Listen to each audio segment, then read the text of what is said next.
Hello বন্ধুরা, আশা করি তোমরা সবাই ভালো আছো। আমার রান্নাঘর থেকে আমি আবার আজকে তোমাদের সামনে একটা রান্না নিয়ে এসেছি। দেখো, আমি আজকে একদম নিরামিষ আলুর দম করব। আমি আলুটা ভাজা বসিয়ে দিয়েছি আর এদিকে ভাত বসিয়ে দিয়েছি। আমি আজকে আলুর দম আর নিরামিষ ফ্রাইড রাইস করব।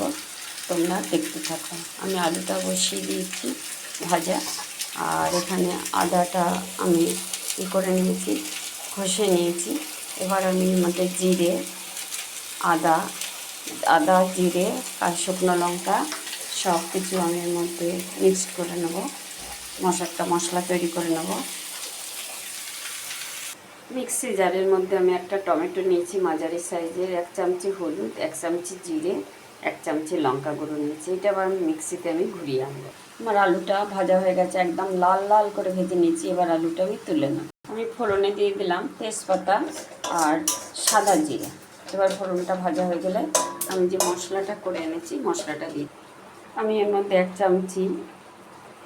চামচির বেশি চাল মগজ নিয়েছি, আর 12-13টা মতন কাজু বাদাম নিয়েছি, আর এই 2 চামচি মতন নারকেল কোড়া নিলাম। নিয়ে এবার আমি এটাকে মিক্সিতে বেটে আনবো।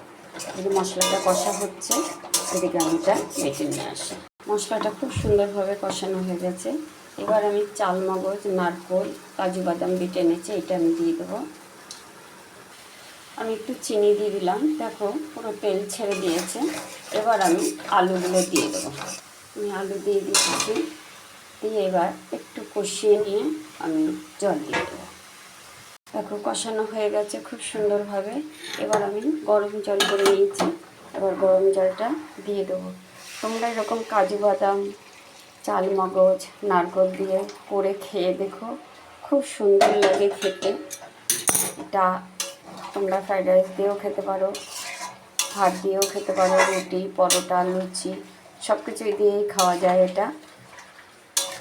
আমার আলুর দম হয়ে গেছে, এবার গরম মশলা দিয়ে দিলাম, দিয়ে এবার আমি একটু নেড়ে নামিয়ে নেব। এত আলুর দম হয়ে গেছে, পুরো কমপ্লিট।